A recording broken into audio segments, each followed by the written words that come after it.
We have a very exciting episode today. I am so excited to be joined by two exceptional guests to talk about something that I don't understand very much, and that is the world of NFTs, Web3, and beyond.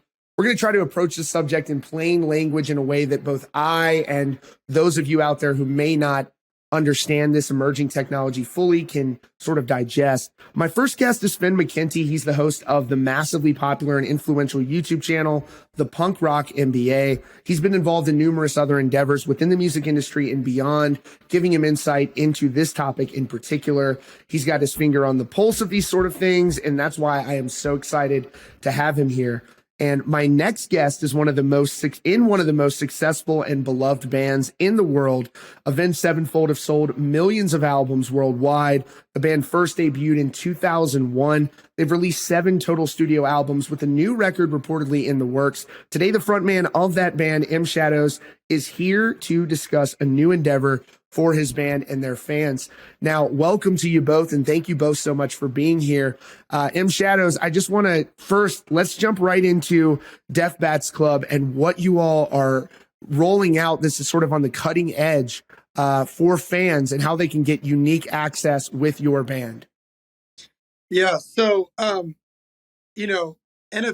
is kind of a buzzword right now, but the reality is NFT can mean any sort of digital ownership or digital asset that can be on the blockchain. So right now we could talk about Ethereum blockchain or Solana or all these sorts of blockchains. But for people that are new to this, basically think about video game skins that your kids are using or that you're using, and imagine that you're renting them right now. If the game shuts down, they go away. If you had an NFT of those skins, you would have ownership over those skins. You'd be able to sell them on a secondary marketplace. So the idea of, I explain this a lot to older people that I kind of hang around, and the idea of digital ownership is a hard leap for them to kind of grasp, because all we've ever known really is, the internet web 2.0, which is basically we rent everything on the internet and we don't actually own any of it. With Web 3 and these NFTs, you're actually owning these digital assets. And that's more of a rabbit hole. Why can we do that? What is a blockchain? But just know that we're creating digital assets for the band Avenged Sevenfold. And these are, we can go into it, but these are they're your own personal death bats that you bought on chain. And they're going to give you access to the band in ways that we've never been able to do before. Yeah, and that was the thing that, I've done a dive on this, and I've really looked into Deathbats Club, and I was so impressed by the concept, because, at first I'm like, okay, you're buying these unique digital assets, and you're getting those as well, but you guys are also sort of offering, and you have plans to expand this in-person events that essentially you're not just buying this digital asset, you're also buying in.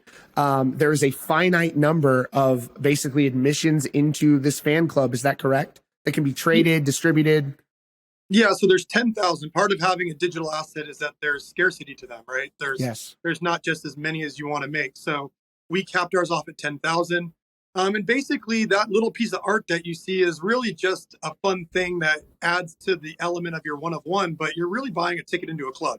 It's a membership into a club, and having that membership, it's like any sort of membership, whether it's a Club 33 at Disneyland or, a golf membership or whatever it is, you're getting benefits by being a member of this club. And at the end of the day, if you don't want to be a part of the club anymore, you can sell it, but it has nothing to do with us at that point. You own it. It goes on the secondary market, and you can sell it to another fan who wants to join the club. So it's one of those things where not only because it's on the blockchain that we can easily maneuver and see what's going on with our owners. So we can airdrop tickets, we can airdrop meet and greets, we can airdrop ticket stubs. We can basically do whatever we want instantly with no third parties. And that's what's so appealing to us about the blockchain. And when people say, why don't you just do a Patreon, or why don't you just do, a normal fan club? Well, there's many reasons that are going to unfold out of this, that we're going to unpack out of this over the next few years. And people are going to go, oh, that's why you can't just do these normal, set up fan club sort of things. That is really exciting. That is actually, first of all, a fantastic explanation. And I think that for me and Finn were talking about this, and Finn, I'm going to get to you on this as well. is one of the things that we were interested in is, there is so much to be said about decentralization and other aspects of social media and other platforms where you kind of want to cut the middleman out. And you just kind of touched on the idea of like there is an avenue for that with bands as well. And I think there are especially areas of maybe ticket sales and things like that where it could greatly benefit not only bands of your size, but especially smaller bands where they're able to sort of distribute tickets directly to their fan base as well. Finn, what are some of the use cases that you see kind of moving forward with these NFTs and with blockchain technology, with bands and entrepreneurs going forward? Well, I really liked the way that Avenged Sevenfold called it the Deathbats Club rather than just buying a Deathbat. It's a small thing, but I think it's a meaningful difference because unfortunately the biggest reaction that I've seen for a lot of people in the rock world with NFTs is like, oh, you're just buying a JPEG. Why would anybody buy a JPEG? And by calling it the Deathbat Club, you make it clear that it's more than just that. And to me, that's what's most compelling about it is because, any band like Avenged Sevenfold or even smaller bands, but certainly a band like that, like you clearly have like this group of super dedicated, passionate people that want to be part of these kind of things. And this is an opportunity to do that in a way that really, I don't think any other platform provides. I mean, I'd like to ask more about the airdrops in the future, but or later on. But to me, that's one of those compelling things is like now you have a one-to-one relationship with all these people, and you can offer them all these different kind of benefits that, especially like digital airdrops, are literally impossible to do any other way. And I think that's pretty cool. It's really I think for music, there's a lot of ways it could go, but like an evolved version of the fan club to me is the one that makes the most sense. Yeah, it's brilliant. And I think too, when you talked about the idea of, why don't you just make a Patreon, et cetera. I like Patreon. I think they're interesting, but even Patreon, there's still that oversight. There's everything. You can't do exactly what you want to do. And I want to say this. I really appreciate the fact that, you're not a young startup band. You're not a band that's just brand new. It takes guts to be on the cutting edge of technology and really put yourself out there and try something like this. And I've been seeing this on Twitter. I know you recently joined Twitter. I've got your handle up on the screen for those who'd like to follow along. You guys have gotten a very good reception from this. What I want to ask is, I'm just now starting to learn about NFTs. For Shadows, I want to ask you, how did you get into this? And when did you decide, hey, let's try this shit. This might be crazy, but it might work out. So I got into cryptocurrency in 2015, bought Bitcoin and Ethereum, so that now it seems like such a long time ago, but, for 7 years, just holding on that stuff and just following it all, but kind of behind the scenes, there's really nothing to do with it in terms of the band. I remember going to Live Nation and going to Bravado and saying, we should be accepting Bitcoin, we should be accepting Ethereum. And they kind of laughed me off. Right. And like, at the time I was telling the band, I'm like, we got to go independent because then we can make these decisions ourselves. So, we ended up not using a merch company anymore. We do it ourselves. We accept cryptocurrency. We have one record left on our Warner Brothers deal. And the end game that we see for this, and this is when like I talk to music people and they gloss over because they think it's all bullshit. We want to fractionalize our royalties to our holders of Deathbats Club. So instead of going to, instead of 80% of the money going to bottom, no. And instead of 80% going to third party, services, if we had Jack or somebody that takes Tidal, or we have Blau who's got, Audius, and you started streaming from there, everybody still gets to listen the same way they used to. They pay $9.99 a month. But those royalties, which are all on chain, we can watch them trickle down to the people who have put in the work and put in, what we would consider like governance over the Avenged Sevenfold Deathbats Club. So what we would do is take the 80% for ourselves, take 20%, fractionalize it out to those 10,000 people. And now holding a Deathbats Club, you're actually getting paid the bigger the band gets. And so there's all these cool little things. Yeah. So maybe version 1.0 of this is, hey, we're in the sandbox, we're having private parties, we're dropping you avatars, we drop you tickets sometimes, you have real world benefits.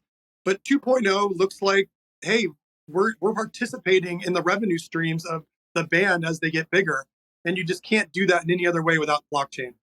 And so So to go back to your question, though, I got in the beginning of this year, I started hearing about CryptoPunks, and then I ended up purchasing one. I felt really good about it. The way I felt by looking at it was like, oh my God, like I think other people are going to enjoy these things. I started collecting a lot of CryptoPunks, Bored Apes, everything that's in the NFT space, and just living in the discords and basically, meeting all these people who are OGs in there and like the people that really move the needle and understand the decentralized finance aspect of it, the people that understand the different chains, and just kind of really being involved in it for the last year. And then once Bored Apes came out and I saw the utility they were giving, and I kind of looked at Gary V's V Friends, and I was like, this is such a no-brainer for anybody with an audience that you should tokenize the audience, give them these tokens to bring them in, and you can do like our mailing list right now is like 600,000 people, and people are like, why don't you just do this for the mailing list? It's like you can't drop free tickets to 600,000 people. You don't know who they are. You don't know where they're coming from. You don't know if they're right. fake people. You don't know if they're scammers. But on the blockchain, we can see everyone that they're going to. We can really control 10,000 people in a way that, we can do really cool things for that amount of people and not completely blow ourselves out. Right. And so it just makes sense on so many different levels. How do you I just have a logistical question. Like, I understand how the digital airdrops work with an NFT, but with providing physical benefits like merch and, sending out guitars and stuff like that, how does that work? Like, how do I know? How do you contact the holder of a token?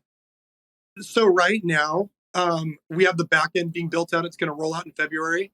And so what they do is they sign into our Web3 site, AvengedSevenfold.io. MetaMask is going to pop up. It's going to authenticate that they own that particular token. And once they want that token, we're going to ask for their address and everything. Our guys on the back end in our merch shop push one button, the metadata changes, and it says this token has been redeemed for the year. And then the merch is going to get to them, and it's just going to be done in a half physical, half digital way. And then I think as time goes on, we can automate all of it. So our devs are working on automating all that stuff. Got it. That is so impressive. And I didn't even anticipate, all of those opportunities that are coming forth. And when you talk about having bands or fans actually being a partner with the band that they're working with, what this does, and I have friends that work at record labels and I like record labels and all that. But if you can create some sort of a financial incentive, essentially, not only now are they your fans, they're also your partners, and they're going to strongly advocate for the band to be successful because your success is also their success, which, in many ways it's been like that in the past where you kind of want to root for your favorite band like they're your home team in many ways. But this really makes it a meaningful possibility. So I'm so interested in that. But the other thing is not just for very large bands like Avenged Sevenfold.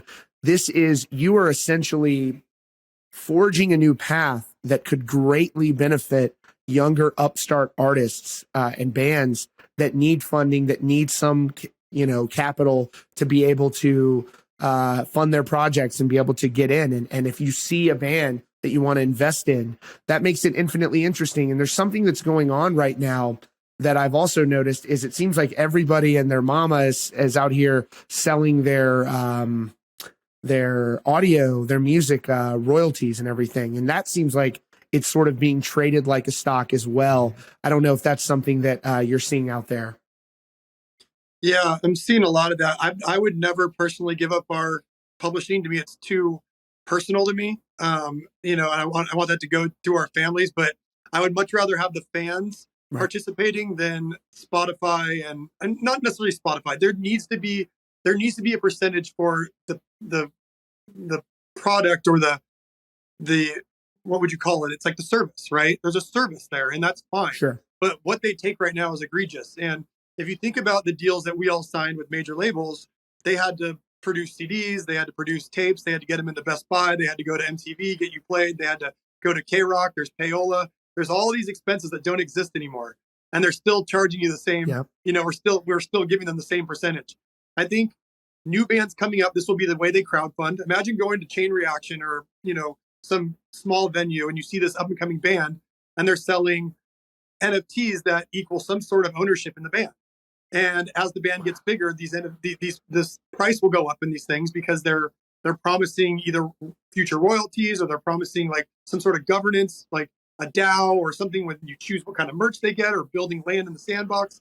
So it's a whole new way of looking at it, and they can raise their money for the record, and you can own a little piece of that record. Now, it's cooler that it goes to the fans than it goes to someone that goes, give me 80% and here's $100,000. It might work, it might not. If it does work, you're going to pay for all the artists that it didn't work for, right? And so and listen, I think there's a spot for a radio person. There's a spot for a publicist. But on our end, because of all the reoccurring royalties of these things, like we charge 5% on every time they get resold. We will have the funds to pay for those people on the back end, and we don't need to give up 80%, 90% to those people. You just get a fair market value price to hire people that you think you need. And by the way, that could all be all extended out to DAOs, like where people kind of vote based on their governance and based on how many tokens they have. And the DAO can decide to hire a publicist. The DAO can decide to do, all these things. Maybe put up a thing in Times Square, the new record. It can just be done in so many different ways where it's crowdsourced. And I think, listen, being in a band, it's always going to be sort of centralized because we're going to be dropping the music in, right? We don't want the fans writing the songs. We don't want the fans deciding, everything about it. But they can have some sort of participation, which I think is super fair. Where maybe you have to sign into MetaMask and you get like a community message board where if it gets enough votes, then we come in and we say, okay, we're going to pay for that, or we're going to do that, and we're going to drop it to them. There's just so many ways to do it, and I think it can be done differently for every artist and where you're at in your career. Man, this is more exciting than I even anticipated. When you start talking about, I think this is a legitimate new business model. Obviously, there's work that has to be done to refine it, but there was work in the early days of Facebook. There was work in the early days of big tech. What the internet was even 10 years ago is not reflective of what the internet is today and beyond.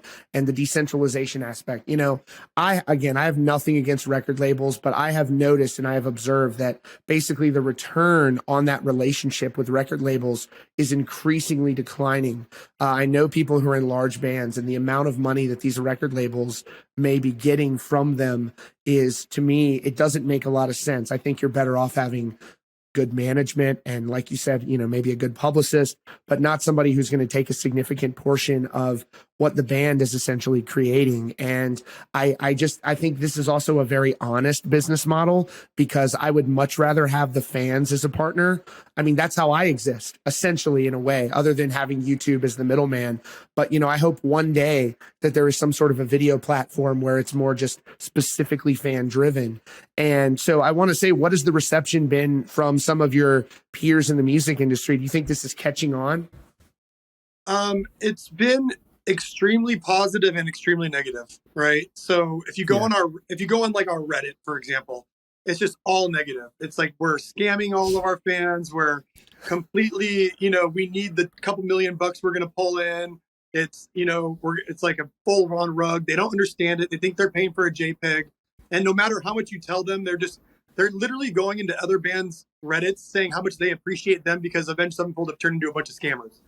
And so it's like, when you have a bunch of people doing that to other bands, if I was those bands, I would be freaked out. I'd be like, no way we're getting involved in this, right? Like, let's see where it all pans out. The reality is, we know this is the way to go. We feel this is so strongly that this is the future. We're just going to put our money where our mouth is. We're going to make this successful. We're going to keep airdropping our people things. They're going to keep walking into shows with no line. They're going to keep getting meet and greets. They're going to get fractionalized publishing. And all of a sudden, everyone's going to go, oh, shit, we missed it. So, I think artists in other genres, like in hip hop and EDM and stuff, their audiences have been much more willing to go along for this. And rock has been a much harder kind of thing to crack. So we'll see what happens. Most people just don't understand it. They don't care to understand it. They think it's a scam.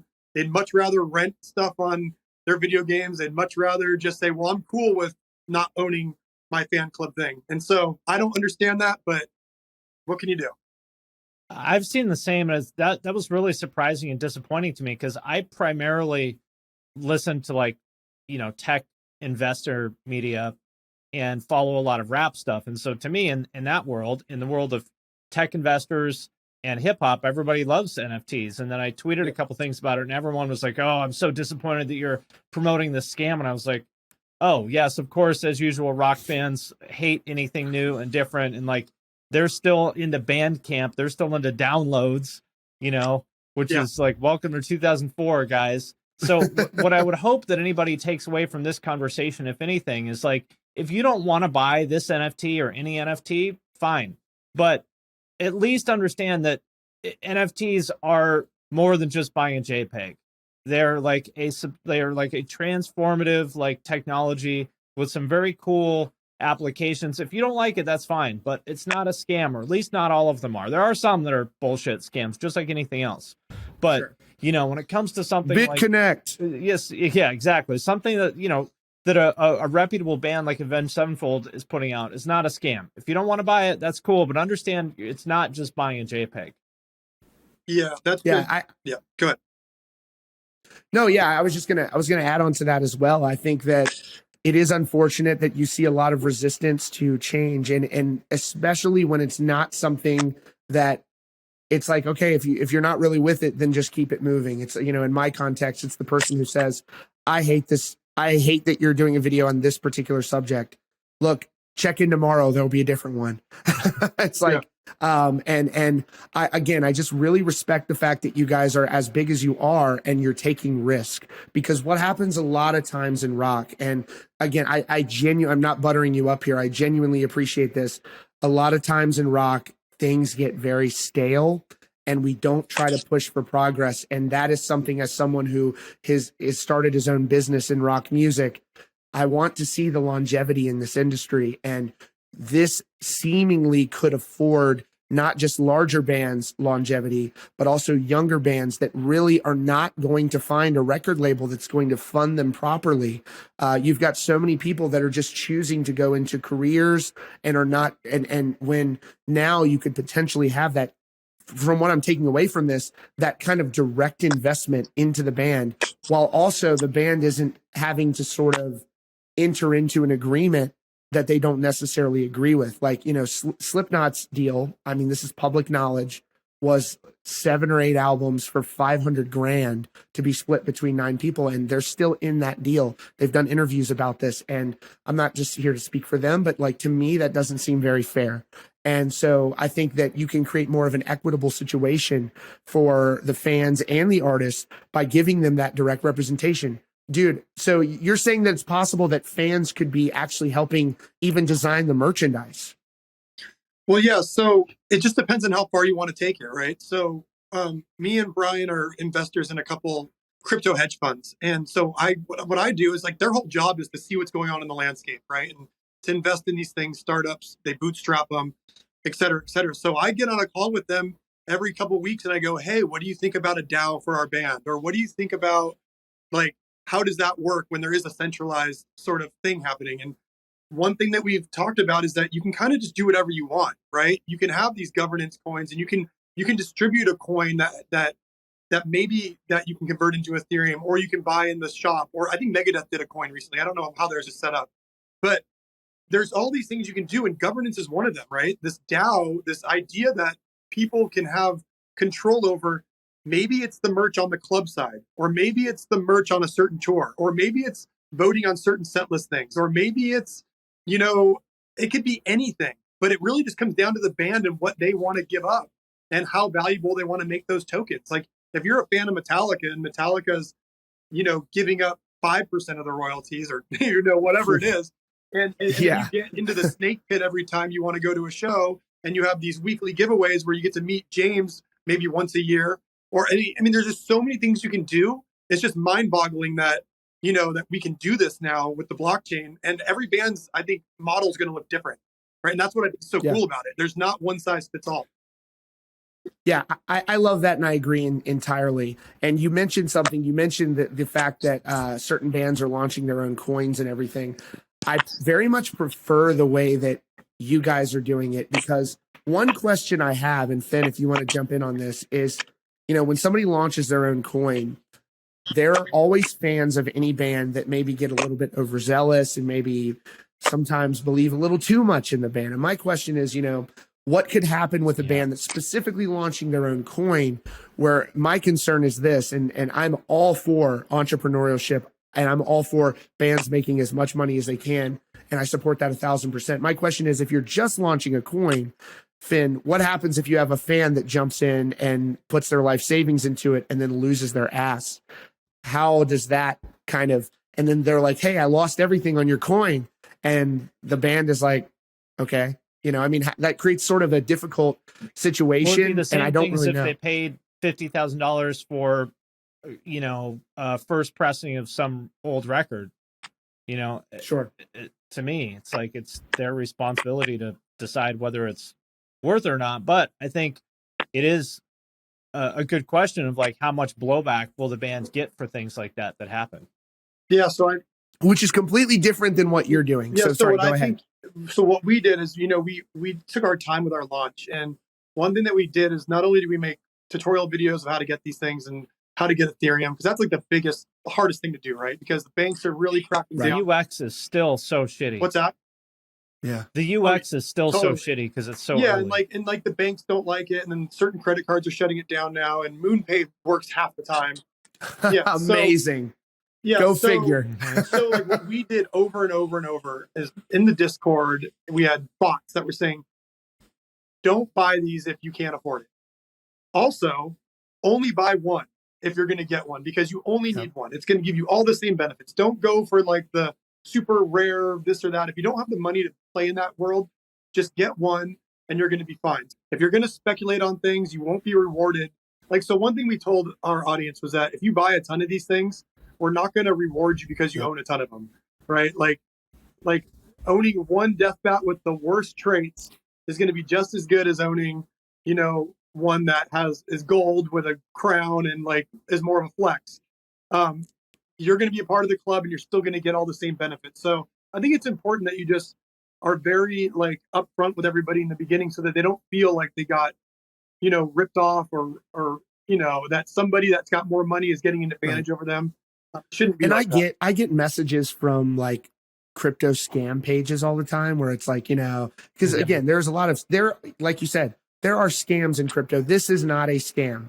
This is a tangible asset, a unique experience where you can actually get access to the band. It's a real fan club. And to me, it's an interesting take on the fan club. I don't want to pay $5 a month to just get on a message board or something like that. And this is like, you're getting owners. You're not just in the club, you're a partner in the club. And I think that is extremely appealing to me, so much so that I'm going to be getting my own NFT from you guys. And it's just really, I'm really pumped about this. Now, how will this tie in? What can you share about this new record that you guys may or may not be working on, if anything? And how will this fan club how will the Deathbats Club tie into that? Well, I think first off, like, once people start seeing everything happening in real life, the shows happening, people getting airdrops of maybe the album cover or this or that, having these private listening parties in the metaverse, all things that are going to be ready to go by the time the record comes out, I think people are going to go, oh, okay, I get it. Like people that didn't get it before. And one thing we want to do is that we're going to fully step into what we do. Like, we're musicians. We have all these years of, well, let's take the new record, for example. We've recorded every aspect of recording this record. We've had Rafa with us, who is our videographer, and we have all this footage that probably won't see the light of day. Well, one thing that is really appealing to us is having our Web3 portion of the website where you have to sign in with your token and you go to a part of the website that only token holders can get to. It's not going to be uploaded onto YouTube. We're going to be hosting all this stuff ourselves, so you can't see it unless you have a token. And we're going to start putting stuff out like when we're doing strings in the next couple of weeks, or when we're doing vocal takes. And we're just going to start putting stuff in there. It's going to be called The Studio, right? And people can like have a look inside the studio, but they're not going to be able to take it. You're going to have to like literally take your phone and record it and then try to upload it onto YouTube if you want to see this thing. Just much easier to have a token, right? And like just to be in there and just see when it's all happening. So there's Web3 aspects and things that we can offer people on the new record. Then there's going to be the live shows. There's going to be all the perks we're giving there. And then the music, I mean, honestly, one thing that we don't want to do is make people feel like they can't access the music. So the music's just going to live in the same way it's always lived.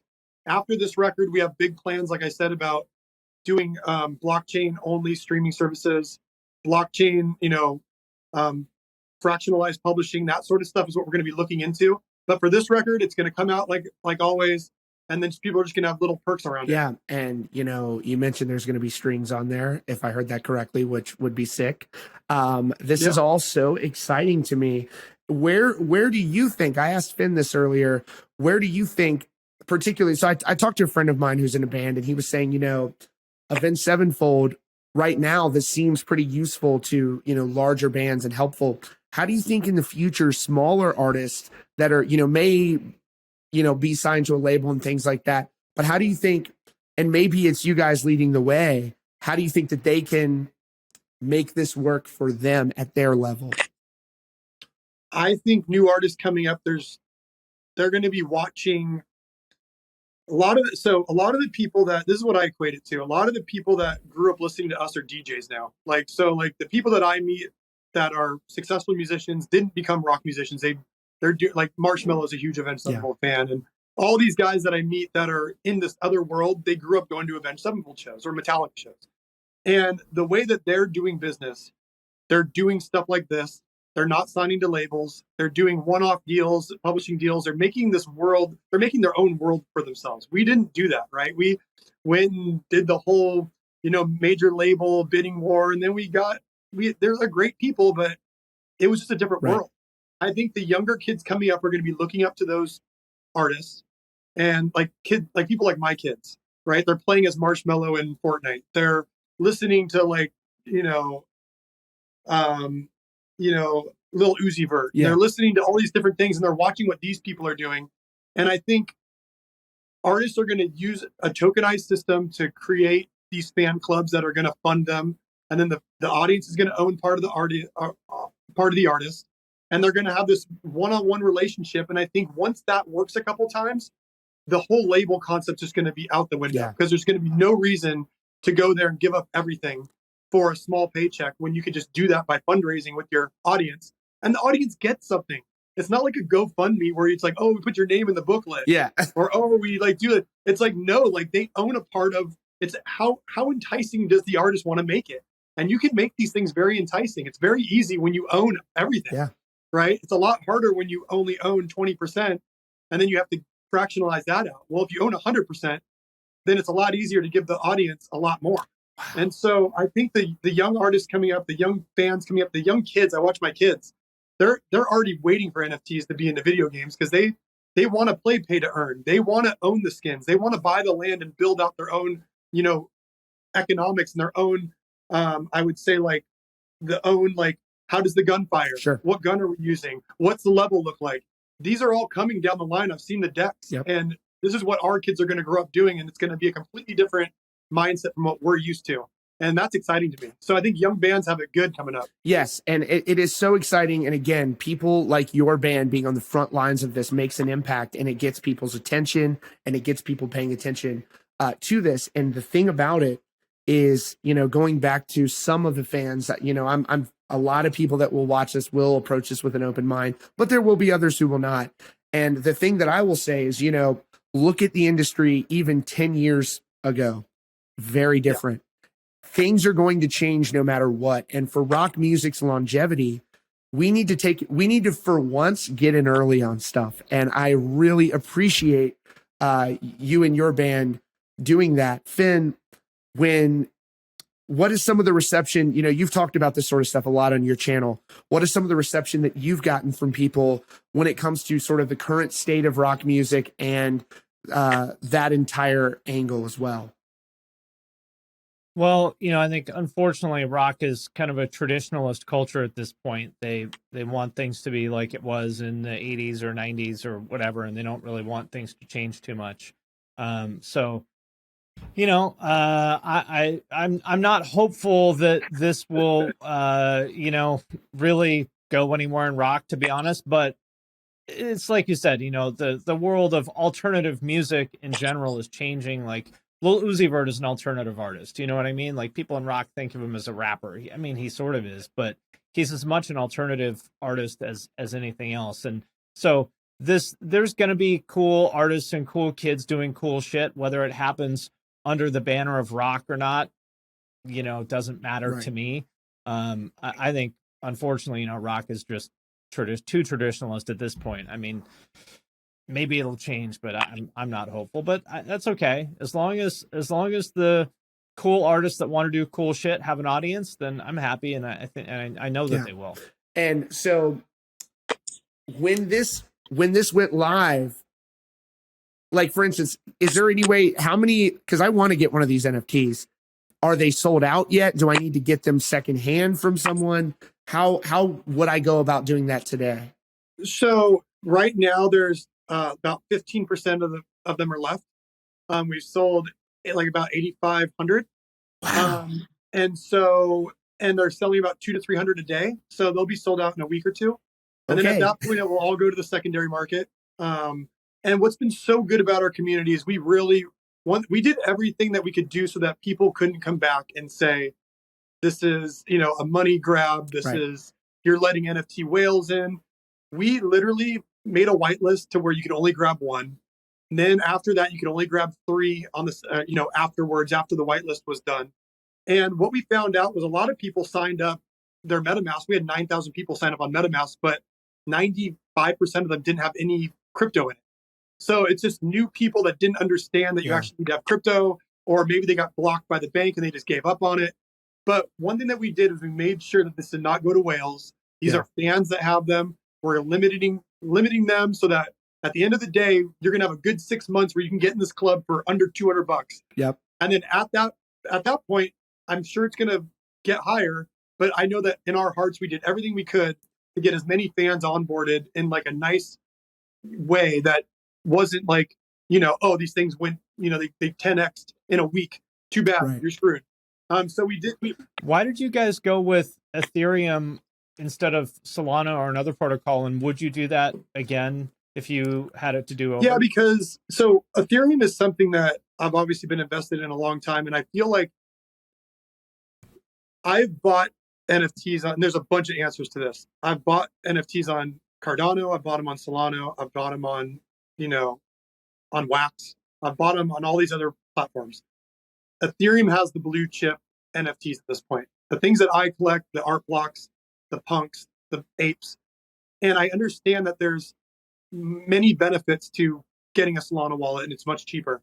I don't have confidence.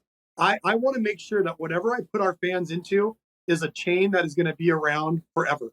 And I know that Ethereum continually keeps innovating. I know that 2.0 is coming out, but it's not things that I want to, muddy the waters with.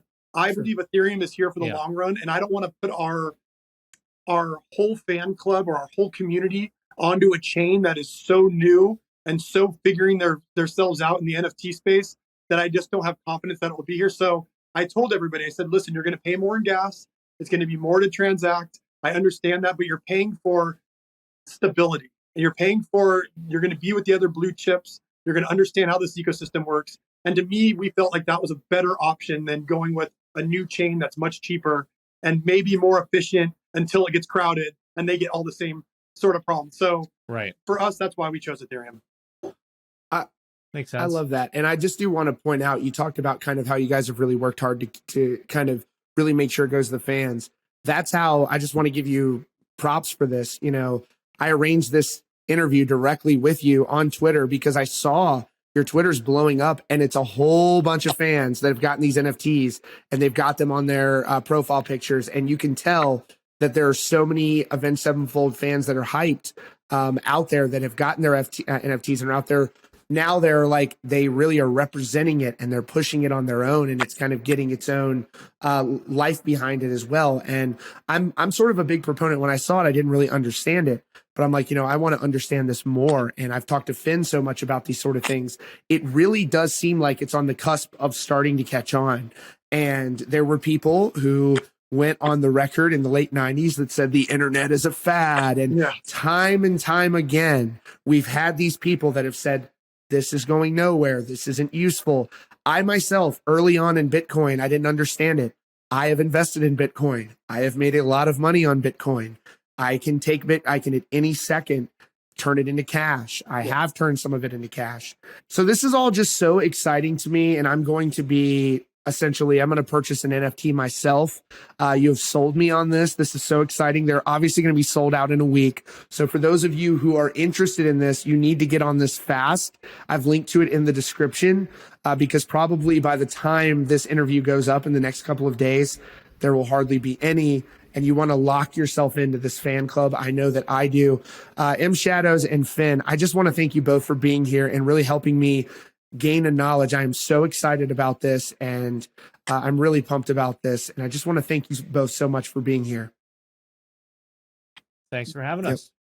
Yeah, thanks for having me, man. I wanted to just I know you made a point earlier about the Twitter stuff, and I think one thing that we always gloss over that is equally as important, but it sounds kind of whimsical and who cares, but it's the community, right? Yeah. Like when you put that profile pic as the Deathbat, you get all these other people that are like-minded that look at that and they go, oh, that guy's one of us. And they all follow each other. They're all in the Discord together.